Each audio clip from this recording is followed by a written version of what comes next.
पाठ 14वां खान पान की बदलती तस्वीर। लेखक है प्रयाग शुक्ल जी।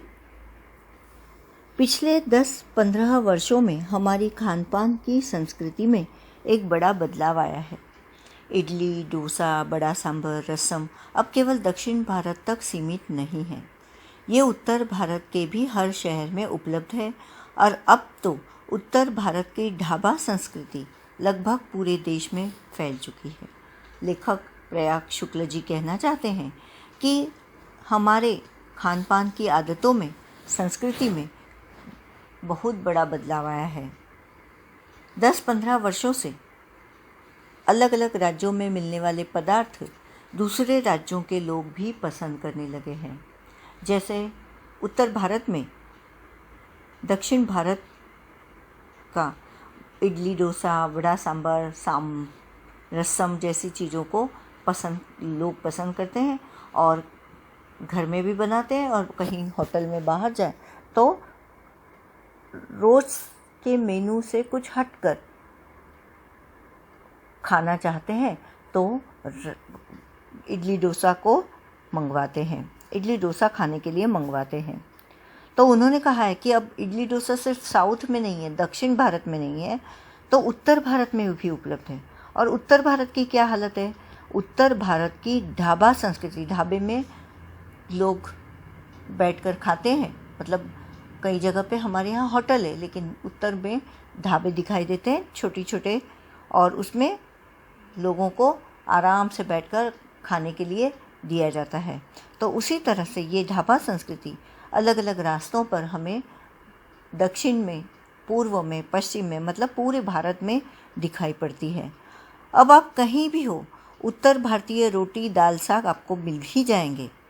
तो रोटी दाल साग जीवन का अभिन्न अंग बन गया है, जीवन का यानी खान पान का।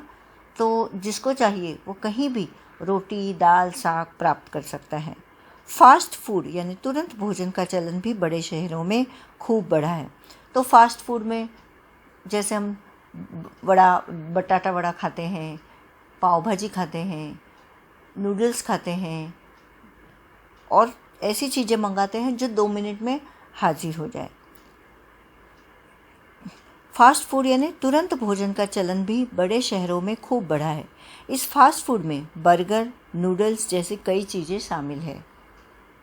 एक ज़माने में कुछ ही लोगों तक सीमित चाइनीज़ नूडल्स अब संभवतः किसी के लिए अजनबी नहीं रहे, सभी लोग पसंद भी करते हैं। नूडल्स हैं वो अलग अलग नामों से जाने जाते हैं। घर में भी मैगी के 2 मिनट नूडल लाकर बच्चे पका लेते हैं। बच्चे भी बना सकते हैं, क्योंकि उसे 2 मिनट के लिए बनाने वाले नूडल्स ही कहा जाता है। तो और कुछ हो ना हो, घर में मैगी नूडल्स खाना या इस तरह के नूडल्स खाना सबको पसंद है, और ये अजनबी नहीं है। हम जानते हैं इन चीज़ों को। 2 मिनट्स नूडल के पैकेट बंद रूप में तो कम से कम बच्चे बूढ़े सभी परिचित हो चुके हैं। इसी तरह नमकीन के कई स्थानीय प्रकार अभी तक भले मौजूद हो, लेकिन आलू चिप्स के कई विज्ञापित रूप तेज़ी से घर घर में अपनी जगह बनाते जा रहे हैं। हम जानते हैं सेव है, चकरी है और शक्करपारा है, कभी मीठे होते हैं कभी नमकीन होते हैं, लड्डू है। ये चीज़ें हम दुकानों में खाने के लिए प्राप्त कर सकते हैं। लेकिन इसके अलावा तुरंत खाने के लिए ऐसी कौन सी चीज़ें जो बच्चों को ज़्यादा प्रभावित करते हैं? तो वो है वेफर्स यानी आलू के चिप्स। और उसके विज्ञापन भी इतने ज़ोरदार किए जाते हैं कि कोई इसे बच ही नहीं सकता। उसकी नमकीन जो स्वाद है उसका, वो सभी को बहुत ही पसंद है। गुजराती ढोकला गाठिया भी अब देश के कई हिस्सों में स्वाद लेकर खाए जाते हैं, सबको पसंद है। खमन, ढोकला, गाठिया और बंगाली मिठाइयों की केवल रस भरी चर्चा ही नहीं होती, वे कई शहरों में पहले की तुलना में अधिक उपलब्ध है। ये तो हम जानते हैं कि बंगाली मिठाइयों की अलग दुकान होती है। बंगाली लोग मिठाई खाने में बहुत प्रसिद्ध है। वहाँ दूध से बनी बहुत सारी मिठाइयाँ मिलती हैं, तो वो मिठाई बाकी शहरों के लोग भी अच्छी तरह से पसंद करते हैं और वो उन्हें अच्छा स्वाद दे जाते हैं। यानी स्थानीय व्यंजनों के साथ ही अब अन्य प्रदेशों के व्यंजन, पकवान भी प्रायः हर क्षेत्र में मिलते हैं। ये बात काबिले तारीफ़ है कि अपने शहर की जो चीज़ें हैं, व्यंजन हैं, वह तो मिलते ही है, साथ में अलग शहरों के व्यंजन, यानी समझो मुंबई में आप है तो मुंबई में पाव भाजी, समोसा ये तो प्राप्त होता है, वड़ा पाव, लेकिन उसके साथ साथ गुजरात का ढोकला, गाठिया, सेव और बंगाली मिठाइयाँ और भी कई चीज़ें, साउथ की जो चकरी होती है, कड़क चकरी थोड़ी सी, वो साउथ के अलग नारियल के तेल में बने हुए चिप्स, केले के चिप्स काफ़ी मशहूर है, ये मिल जाता है। दिल्ली में जाओ, वहीं अलग अलग जगह पर पूरे भारत भर के स्वादिष्ट व्यंजन चखने को मिलते हैं।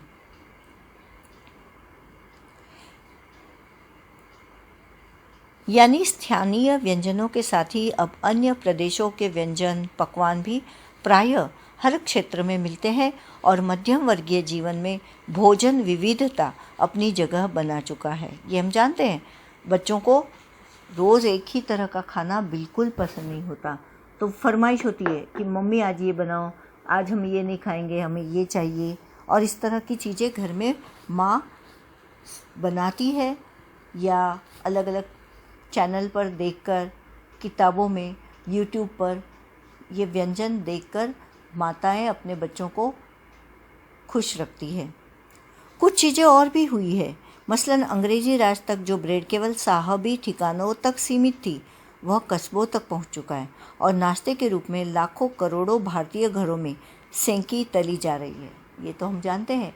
सुबह जल्दी उठकर अगर टिफ़िन बॉक्स, बच्चों के टिफ़िन में कुछ देना हो तो कई घरों में अभी भी ब्रेड बटर या ब्रेड में अलग अलग सलाद के रूप में ककड़ी है, खीरा, आलू, सॉस, चटनी, अमूल बटर, मतलब बटर, चीज़ डालकर अच्छे से सैंडविच बनाकर बच्चों को दिया जाता है। कहीं जगह पर सुबह नाश्ते के लिए ब्रेड ऑमलेट पसंद किया जाता है। इस तरह से ब्रेड जो पहले लोग घरों में लाना पसंद नहीं करते थे, समझते थे कि यह तो अंग्रेज़ों का ही खाना है, अब काफ़ी हद तक लोगों के घरों में ब्रेड मौजूद होता है। नाश्ते के रूप में लोग उसे पसंद भी करते हैं। खान पान की इस बदली हुई संस्कृति से सबसे अधिक प्रभावित नई पीढ़ी हुई है, जो पहले के स्थानीय व्यंजनों के बारे में बहुत कम जानती है, पर कई नए व्यंजनों के बारे में बहुत कुछ जानती है।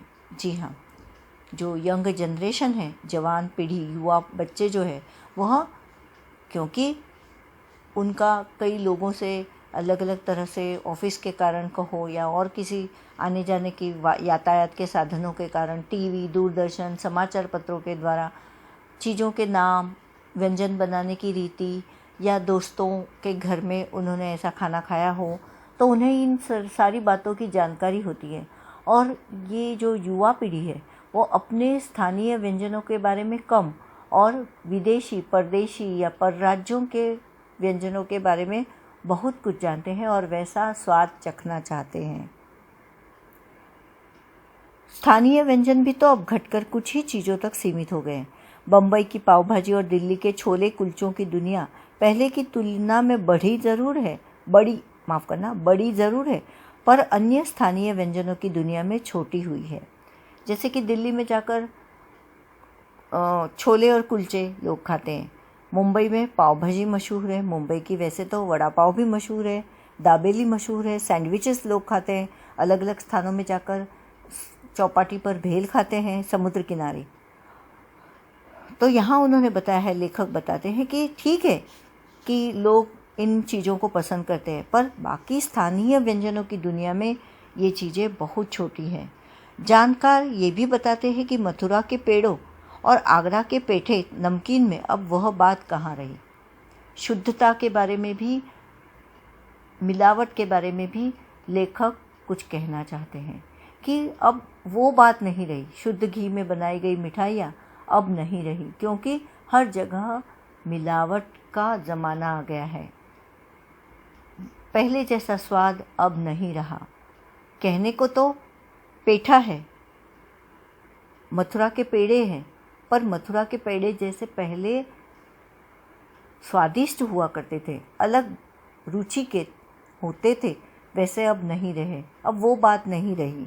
ऐसा लेखक कहते हैं कि व्यंजन तो कम होते हैं, लोग भूल भी जाते हैं, विदेशी व्यंजन को पसंद करते हैं, लेकिन क्या स्थानीय व्यंजनों में वो पहले जैसी बात रही? तो बिल्कुल नहीं। गुणवत्ता में भी फ़र्क आ गया है, यानी जो चीज़ें बची भी हुई है उनकी गुणवत्ता में फ़र्क पड़ा है। फिर मौसम और ऋतुओं के अनुसार फलों खाद्यान्नों से जो व्यंजन और पकवान बना करते थे उन्हें बनाने की फुर्सत भी अब कितने लोगों को रह गई। जैसे हम जानते हैं कुछ चीज़ें कुछ खास मौक़ों पर बनती है, जैसे संक्रांत के दिन 14 जनवरी 15 जनवरी, तो उस वक्त तिल के बनाए हुए लड्डू, चिक्की, सिंघ, गुड़ आदि चीज़ों की बनाई हुई मिठाइयाँ लोगों को पसंद थी। माताएं अपने घरों में वक्त निकाल कर इन चीज़ों को बनाती थी, लेकिन अब छुट्टी नहीं मिलती, वक्त नहीं मिलता। माताएं भगिनियाँ नौकरी पर लग गई है, कामकाज से व्यस्त रहने के कारण लोगों के पास, औरतों के पास वक्त नहीं है।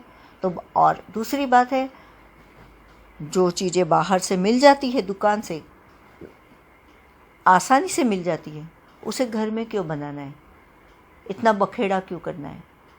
इतना वक्त लगाकर अपना श्रम देकर बनाना क्या ज़रूरी है? तो लड्डू है, चिक्की है, इन चीज़ों को कामकाजी महिलाएं बाहर से खरीद लेती है, ऐसा भी होता है। फिर और कई सीज़न से, जैसे गर्मी के बारिश के दिनों में मुंबई में भजिया बनते हैं और चाय और पकोड़े, आलू के पकोड़े, मराठी में या मुंबई वासी से प्याज के पकोड़े या कांदा भजी भी कहते हैं। खास बटाटे वड़े इस सीज़न में बनते हैं, बच्चों को पसंद है, बड़ों को भी पसंद है। ऐसी चटपटी नमकीन चीज़ें कौन पसंद नहीं करेगा, तो सभी पसंद करते हैं। तो इन चीज़ों के लिए बनाने के लिए वक्त नहीं है, तो क्या करें, ऐसा लेखक सोच रहे हैं। फिर मौसम और ऋतुओं के अनुसार फलों खाद्यान्नों से जो व्यंजन और पकवान बना करते थे उन्हें बनाने की फुर्सत नहीं है लोगों में। अब गृहिणियों या कामकाजी महिलाओं के लिए खरबूजे के बीज सुखाना, छिलना और उनसे व्यंजन तैयार करना सचमुच दुस्साध्य है, ये आसान नहीं है। यानी हम पाते हैं कि एक ओर तो स्थानीय व्यंजनों में कमी आई है, दूसरी ओर वे ही देसी विदेशी व्यंजन अपनाए जा रहे हैं जिन्हें बनाने पकाने में सुविधा हो, आसानी से वो जो बन जाते हैं। जटिल प्रक्रियाओं वाले चीज़ें तो कभी कभार व्यंजन पुस्तिकाओं के आधार पर तैयार की जाती है, जिसमें बहुत मगजमारी हो, जिसको कहते हैं बहुत वक्त लगता हो और थोड़ा आसान नहीं हो जो व्यंजन बनाना, उसे तो पुस्तकों की मदद से कभी कभार बनाते हैं। अब शहरी जीवन में जो भागम भाग आई है उसे देखते हुए यह स्थिति स्वाभाविक लगती है। औरतें, कामकाजी औरतें जो होती है, उन्हें नौकरी पर जाना है, जो शनि रवि जो 2 दिन छुट्टी होती है उसमें हफ्ते भर के बाकी के पेंडिंग जो बाकी काम है वो पूरे करने होते हैं। बच्चों की फरमाइश, व्यंजनों की फरमाइश कि माँ आज ये बनाओ, मम्मी आज ये बनाओ, ये उनके लिए मुमकिन नहीं है। तो वो जो 2 दिन बाकी बचते हैं छुट्टी के, उसमें अपने बचे कुचे काम करके वह थोड़ी चैन की सांस लेती है। शायद वो भी उसके लिए मुमकिन नहीं है। जिन व्यंजनों में बिना मेवों के स्वाद नहीं आता, उन्हें बनाने पकाने के बारे में भला कौन 4 बार नहीं सोचेगा। कई बार ऐसा होता है कि जो मिठाइयाँ होती है उसमें मेवा डालना पड़ता है, सूखा मेवा, और आजकल की महंगाई के ज़माने में इन चीज़ों का आसानी से मिलना कठिन है। इतनी महंगाई में लोग सोचते हैं कि चलो ये नहीं बनाए, और अगर बनाने हैं तो उसमें ये मेवे न डालें। और जैसे कि हम जानते हैं जो चीज़ जिस चीज़ से बनती है, जिन मेवों से बनती है, उन मेवों का अपना एक खास अस्तित्व होता है उन चीज़ों में। अगर उसके बिना वो व्यंजन बनता है तो उसका स्वाद फीका हो जाएगा। खान पान की जो एक मिश्रित संस्कृति बनी है उसके अपने सकारात्मक पक्ष भी है, सकारात्मक, पॉजिटिव, जी हाँ, पहले माँ के पास ज़्यादा ऑप्शन नहीं हुआ करते थे कि ये जो बना है वही खाना है, रोटी सब्जी दाल भात सलाद, और संडे के दिन या इतवार के दिन अगर छुट्टी है तो और कुछ बना लिया। शाकाहारी और मांसाहारी के लिए भी अलग अलग मेन्यू तैयार होता है। लेकिन लेखक क्या कहते हैं कि मिश्रित संस्कृति, कभी ये बनाया कभी वो बनाया, तो माँ के सामने सवाल नहीं रहता कि आज बच्चों को खाने के लिए क्या बनाया जाए। पहले परिवार जो था बहुत बड़ा हुआ करता था, तो हर एक की पसंद को ध्यान में नहीं रखा जाता था। अब एकल परिवार हो गए, माता पिता और उनके 2 बच्चे, तो आज इस बच्चे की अब आज एक बच्चे की रुचि के अनुसार कुछ बना लिया, कल दूसरे बच्चे की रुचि के अनुसार कुछ बना लिया। इस तरह से बच्चों से पूछकर भी कई बार पकवान बनते हैं या व्यंजन बनते हैं। गृहिणियों और कामकाजी महिलाओं को अब जल्दी तैयार हो जाने वाले विविध व्यंजनों की विधियाँ उपलब्ध हैं। हम जानते हैं कई बार रेडी टू मिक्स तैयार आते हैं पैकेट में, उसको खोलकर बस गर्म पानी में मिलाकर या कुकर में चढ़ाकर बनाना होता है। उस आधा अधूरा सामान तो वैसे ही पैकेट में तैयार आ जाता है, उसे सिर्फ घोलकर कुकर में चढ़ाना है या उसे व्यंजन बनाने हैं। नई पीढ़ी को देश विदेश के व्यंजनों को जानने का सुयोग मिला है, भले ही किन्हीं कारणों से और किन्हीं खास रूपों में। कोई यह भी एक सच्चाई है कि ये विविध व्यंजन इन्हें निखालिस रूप में उपलब्ध नहीं है। हाँ, ये जैसे कहा जाता है कि हम जिस तरह का सांभर, इडली सांभर मुंबई में खाते हैं, वैसा दक्षिण के होटल में नहीं दिया जाएगा या घरों में नहीं बनता। ये तो लोगों की पसंद को ध्यान में रखकर थोड़े से बदलाव लाकर सांभर बनाया जाता है। पाव भाजी भी वैसी है।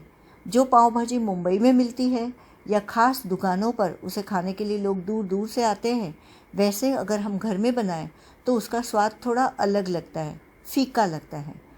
उतनी चटपटी चीज़ें या व्यंजन घर में नहीं बनते, उसमें थोड़ा बदलाव लाना पड़ता है।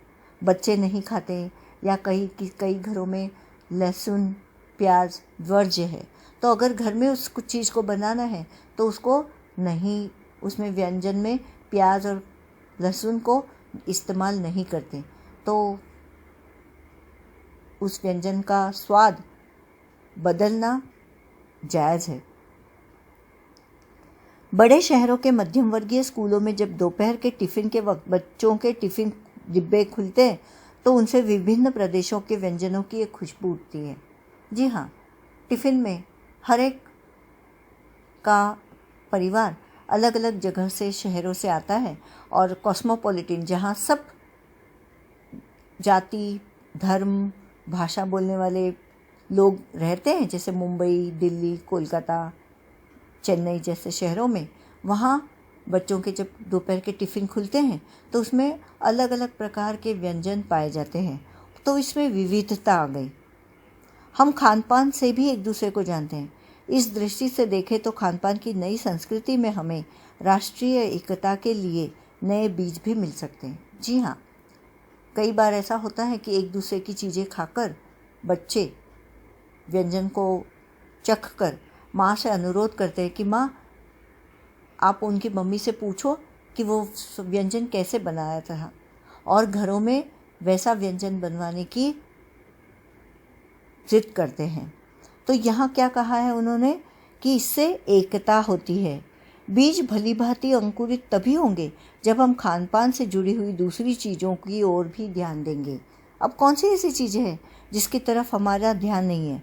मसलन हम उस बोली बानी भाषा भूषा आदि को भी किसी न किसी रूप से में ज़्यादा जानेंगे जो किसी खान पान विषय से जुड़ी हुई है। जी हाँ, महाराष्ट्र में जो चीज़ें बनती है उसके लिए जिन व्यंजनों का चीज़ों का इस्तेमाल किया जाता है वह अलग होती है। दिल्ली में अलग तरह के व्यंजन बनते हैं। जैसे एक मैं बात बताऊं कि मुंबई में प्याज का इस्तेमाल बहुत ज़्यादा मात्रा में होता है। करी बनाने के लिए जो ग्रेवी बनाते हैं हम लोग, उसमें प्याज और कोंकण कोस्टल रीजन यानी समुद्र किनारा होने के कारण व्यंजनों में नारियल का इस्तेमाल बहुतेरे होता है। जबकि दिल्ली में नारियल उपलब्ध नहीं होता, तो वहाँ टमाटर की ग्रेवी बनती है। टमाटर से बना हुआ व्यंजन बनता है। यही बात है कि मुंबई में चावल को ज़्यादा पसंद किया जाता है। दक्षिणी भारत में चावल और उड़द के दाल के बहुत सारे पकवान, सभी चीज़ें जो रोज़मर्रा की खाने की चीज़ें भी उसी से बनती है। वहाँ रोटी बहुत कम खाई जाती है। तो दिल्ली जैसे शहरों में, पंजाब जैसे शहरों में रोटी और पूरी मतलब गेहूं से बने हुए व्यंजन ज़्यादा रोज़ के जीवन में, रोज़ के खाने में होते हैं।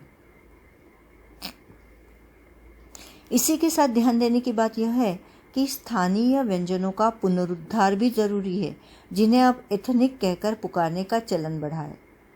खास किसी व्यंजन को खाने के लिए, चखने के लिए लोग दूर दूर से आते हैं और कहते हैं कि मुंबई में ये प्रसिद्ध है, दिल्ली में चलो यहाँ पे ये खाएं, गोलगप्पा खाएं, और कलकत्ते में चलो ये बंगाली मिठाई खाएं, रसगुल्ले खाएं। और वहाँ खास दुकानों पर रबड़ी खाने के लिए लोग जाते हैं, कुल्फ़ी खाने के लिए जाते हैं, चौपाटी पर भेल खाने के लिए चले जाते हैं। तो इन चीज़ों को एथनिक कहा जाता है, क्योंकि उसी खास जगह पर उस चीज़ का मिलना संभव है और कहीं नहीं। ऐसे स्थानीय व्यंजन केवल 5 सितारा होटलों के प्रचारार्थ नहीं छोड़ दिए जाने चाहिए। बैंगन का भरता है, ऊंधियो है और कई ऐसी चीज़ें हैं, पकवान जिसे हम कहते हैं कि पूरे साल भर में बहुत कम बार बनाने का अवसर प्राप्त होता है। तो ऐसी सारी चीज़ें केवल एथनिक के नाम पर होटलों में मिले, ये नहीं चलेगा। लोगों को अब इनसे दोबारा परिचित करवाना पड़ेगा। 5 सितारा होटलों में वे कभी कभार मिलते रहे, पर घरों बाज़ारों से गायब हो जाए तो यह एक दुर्भाग्य ही होगा।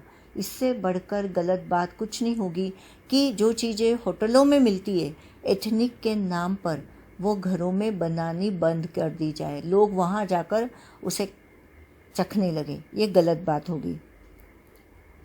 अच्छी तरह बनाई पकाई गई पूड़ियाँ, कचौड़ियाँ, जलेबियाँ भी अब बाज़ारों से गायब हो रही है। लेखक प्रयाग शुक्ल जी कहते हैं कि व्यंजन बनाना और उसे अच्छी तरह बनाना बिना किसी बदलाव के यह कम होता जा रहा है। लोग उसमें अपनी पैसों की बचत देखते हैं और आसानी से बनाना है, श्रम की, मेहनत की कमी अगर कम करे तो जल्दी से कैसे बने। तो इन सब चीज़ों के कारण व्यंजन में बदलाव आने लगे हैं। तो अच्छी तरह बनाई और पकाई गई पूड़ियाँ, कचौड़ियाँ, जलेबियाँ अब बाज़ार से गायब हो गई है, नहीं मिलती। मौसमी सब्जियों से भरे समोसे भी अब कहाँ मिलते हैं। उत्तर भारत में उपलब्ध व्यंजनों की भी दुर्गति हो रही है। दुर्गति बुरा हाल है। तो मौसम के अनुसार जो चीज़ें, जैसे मटर है तो मटर के समोसे बना लिए, और कोई चीज़ किसी खास मौसम में ही सब्जियां मिलती है तो चलो उसे बनाया जाए और उसे जी भर कर खाया जाए। अब लोगों के पास समय नहीं है, और हो सकता है श्रम करने की तैयारी भी नहीं है, वक्त की कमी है। कामकाजी महिलाओं के पास इतना वक्त नहीं है कि इन चीज़ों को बाज़ार से लाए और 2-2 दिन के लिए उसकी तैयारी करके फिर तीसरे दिन बनाएं। अचरज नहीं कि पहले उत्तर भारत में जो चीज़ें गली मोहल्लों की दुकानों में आम हुआ करती थी, उन्हें अब खास दुकानों में तलाशा जाता है।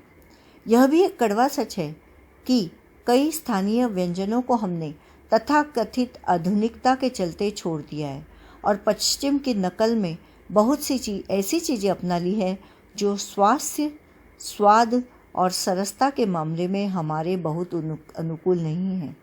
तो ये एक बहुत सच्ची बात, कड़वा सच लेखक जी ने बताया है। वो कहते हैं कि पहले सुबह उठकर हम रोटी का नाश्ता कर लेते थे, चाय के साथ रोटी खाना मामूली बात थी, पर अब वैसा नहीं रहा। ब्रेड खा लेते हैं, ब्रेड में ज़्यादा मात्रा में मैदा होता है। तली हुई तीखी चीज़ें खाने से फैट्स बढ़ते हैं और हमारी सेहत पर इसका बुरा असर होता है। नमकीन, ज़्यादा नमक वाली, प्रिजर्वेटिव जिसमें इस्तेमाल किए गए हैं, ऐसी चीज़ों के खाने से हमारे स्वास्थ्य पर बहुत ही बुरा असर पड़ता है। रंग बिरंगी मिठाइयाँ खाना कैंसर जैसे रोगों को आमंत्रण देना है। तो ये जो चीज़ें हम पश्चिम के लोगों की नकल करके खा रहे हैं, जैसे दुकानों में केक उपलब्ध है, पिज़्ज़ा उपलब्ध है, बर्गर उपलब्ध है, ब्रेड्स में चीज़ डाल डाल कर हम ठूस ठूस कर उसको खाते हैं, तो ये सब गलत है। सुबह उठकर सबसे पहले चाय के साथ या चाय या दूध के साथ किस तरह के व्यंजन को हम खाते थे? पौवा है, उपमा है, शीरा है। तो ये इन चीज़ों को खाने से हमारी सेहत अच्छी रहती थी। और ये जो पश्चिम की चीज़ों को हमने जो अपनाया है आधुनिकता के नाम पर, वह बहुत ही गलत है। हो यह भी रहा है कि खान पान की मिश्रित संस्कृति में हम कई बार चीज़ों का असली और अलग स्वाद नहीं ले पा रहे। ये क्यों कहा है लेखक ने कि जब हम किसी के यहाँ शादी ब्याह में जाते हैं तो वहाँ बुफे की अरेंजमेंट होती है। अपनी थाली में वहाँ खड़े होकर लाइन सर जितना भी चाहो हम भर लेते हैं। एक वक्त में दो ही चीज़ों का स्वाद चखना हमारे लिए मुमकिन नहीं होता, क्योंकि वहाँ शादी ब्याह में इतनी भीड़ होती है कि बार बार जाकर अपनी चीज़ों को, अपने व्यंजन, अपने स्वादिष्ट पकवान को ले आना हमारे लिए आसान नहीं होता। तो लोग क्या करते हैं, या बच्चे बड़े सभी लोग एक ही साथ में जितना भी चाहो उस थाली में अपने भरकर व्यंजन लेकर आते हैं। अक्सर प्रीति भोज और पार्टियों में एक साथ ढेरों चीज़ें रख दी जाती है और उनका स्वाद गड्ढमड्ढ होता है, एक दूसरे से मिक्स। किसी एक चीज़ को अच्छी तरह से चखने का मौका नहीं मिलता। खान पान की मिश्रित या विविध संस्कृति हमें कुछ चीज़ें चुनने का अवसर देती है। हम उसका लाभ प्रायः नहीं उठा रहे हैं। हम अक्सर एक ही प्लेट में कई तरह के और कई बार तो बिल्कुल विपरीत प्रकृति वाले व्यंजन परोस लेना चाहते हैं। विपरीत प्रकृति वाले, कुछ तीखे, कुछ मीठे, कुछ ठंडे, कुछ गर्म, कुछ अपने प्रकृति के लिए कफ कारक। जैसे कि हम जानते हैं इंसान के शरीर में 3 तरह के प्रकृतियाँ होती है लोगों की, कफ, पित्त और वात। कई चीज़ों को खाने से पित्त बढ़ता है, कहीं को खाने से वात बढ़ता है, और हमें इसका कॉम्बिनेशन होता है, वो ध्यान रख कर खाना है। एक चीज़ के साथ दूसरी चीज़ खाए तो उसका गलत असर, बुरा असर हमारे स्वास्थ्य पर पड़ सकता है। तो लेखक यही कहना चाहते हैं कि चीज़ें सामने रखी है, उसमें से क्या लेना है क्या नहीं लेना है, ये सोचने की बुद्धि इंसान के पास है। लेकिन इंसान ऐसा नहीं करता, हम उसका लाभ नहीं उठाते।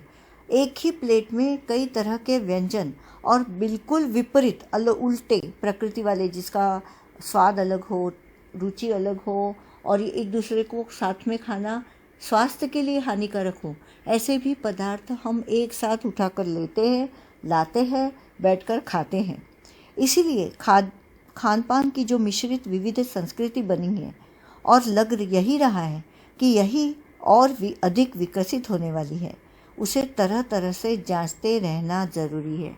इस तरह की जो मिश्रित खान पान की संस्कृति है, उस पर थोड़ा ध्यान देना ज़रूरी है, जांचना ज़रूरी है, क्या गलत है क्या सही है, ये सोच समझ कर हमें खाना है। धन्यवाद।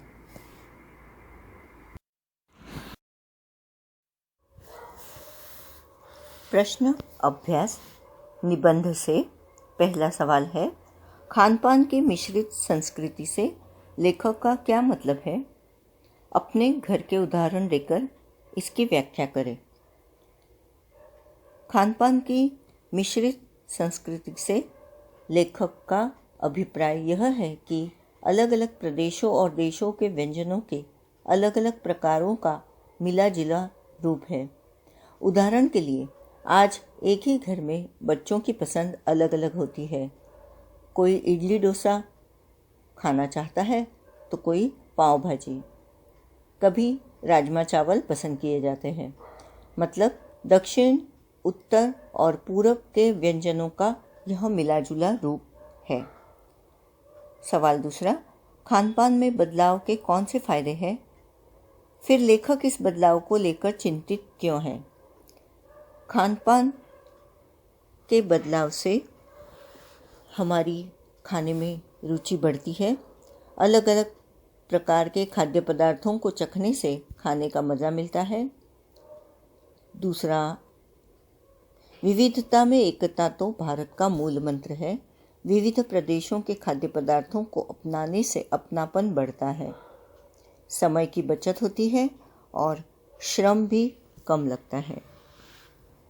इस बदलाव को लेकर लेखक चिंतित है क्योंकि इस बदलाव के कारण स्थानीय व्यंजन लुप्त होते जा रहे हैं। लोगों का झुकाव परदेश या परप्रांतीय व्यंजनों की ओर हो रहा है। स्थानीय सब्जी पदार्थों से बनने वाले मौसमी व्यंजन हमारे स्वास्थ्य के लिए लाभदायक होते हैं। बढ़ता हुआ चीज़, बटर, शक्कर, मैदे का सेवन हानिकारक हो सकता है। लेखक इसी से चिंतित है। खानपान के मामले में स्थानिकता का क्या अर्थ है? स्थानिकता का अर्थ विशेष प्रांत के लोकप्रिय व्यंजन से है। मतलब मुंबई की पाव भाजी, दिल्ली के छोले, पंजाबी समोसे, बंगाल की मिठाई, गुजरात का ऊंधियो। खानपान के बदलते रूप से लोगों का इन व्यंजन के प्रति रुझान कम हो रहा है। निबंध से आगे, घर में बातचीत करके पता लगाइए कि आपके घर में क्या चीज़ें पकती है और क्या क्या चीज़ें बनी बनाई बाज़ार से आती है। इनमें से बाज़ार से आने वाली कौन सी चीज़ें आपके माँ पिताजी के बचपन में घर में बनती थी? यह बच्चों को खुद करना है। यहाँ खाने पकाने और स्वाद से संबंधित कुछ शब्द दिए गए हैं। इन्हें ध्यान से देखिए और इनका वर्गीकरण कीजिए। उबालना, तलना, भूनना, सेंकना। व्यंजन चीज़ों के नाम हैं दाल, भात, रोटी, पापड़, आलू, बैंगन। फिर स्वाद के नाम दिए हैं खट्टा, मीठा, तीखा, नमकीन, कसेला। अब देखें, दाल, भोजन में दाल कैसे पकाई जाती है? तो उबाली जाती है। स्वाद है नमकीन। भात उबाला जाता है, मीठा होता है स्वाद। रोटी सेकी जाती है, उसका भी स्वाद मीठा है। पापड़ तला जाता है, उसका स्वाद नमकीन होता है और तीखा भी होता है। उसमें कौन से व्यंजन डलते हैं उसको देखकर मिर्च के पापड़ होते हैं, काली मिर्च के पापड़ होते हैं। आलू उबालना, उसका स्वाद मीठा होता है। बैंगन भुना जाता है और इसका स्वाद नमकीन होता है। अभी उन्होंने दूसरा बताया है, इन शब्दों में क्या अंतर है? इन्हें बनाने के तरीके विभिन्न प्रांतों में अलग अलग है। पता करें कि आपके प्रांत में इन्हें कैसे बनाया जाता है। कढ़ी, चावल और छौंक। हमारे प्रांत में चावल बर्तन में अथवा कुकर में पकाए जाते हैं। कढ़ी को दही की कढ़ी को जीरा, मिर्ची और हींग का तड़का लगाया जाता है, जिसमें कढ़ी पत्ता भी डला जाता है। छौंक सांबर या सूप को ऊपर से छौंक लगाया जाता है, जिसमें तेल में राई को डाला जाता है और इसमें हींग भी डलता है। 4. पिछली शताब्दी में खानपान की बदलती हुई तस्वीर का खाका नीचे तो इस प्रकार होगा। सन 60 का दशक छोले भटूरे, 70 का दशक इडली डोसा, 80 का दशक चीनी यानी तिब्बती भोजन मतलब नूडल्स, फ्राइड राइस वगैरह, सन 90 का दशक पिज़्ज़ा, पाव भाजी। इस प्रकार आप कुछ कपड़ों या पोशाकों की बदलती तस्वीर का खाका खींचिए। तो 60 का दशक, साड़ी सलवार कुर्ता। 70 टाइट कपड़े, स्कर्ट, मिडी, मैक्सी। 80 का दशक, pant shirt suit. 90 jeans top.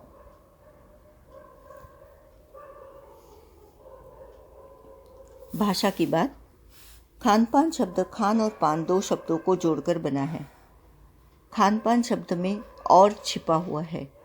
जिन शब्दों के योग में और अथवा या जैसे योजक शब्द छिपे हो उन्हें द्वंद्व समास कहते हैं।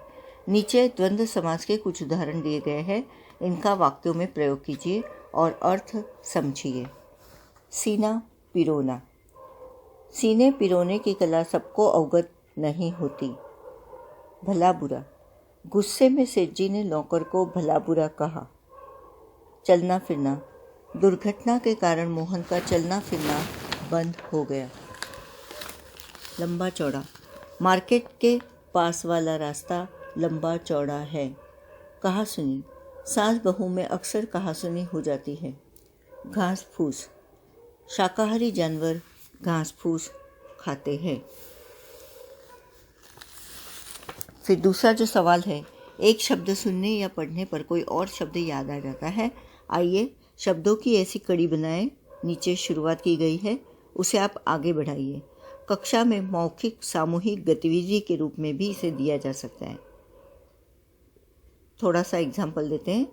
इडली, दक्षिण, केरल, ओणम, त्योहार, छुट्टी, आराम।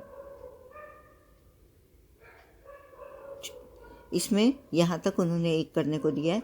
इसी तरह से आपको किसी शब्द को सोचकर उसके साथ जुड़ने वाले या उसके साथ याद आने वाले शब्दों को इकट्ठा करना है। धन्यवाद।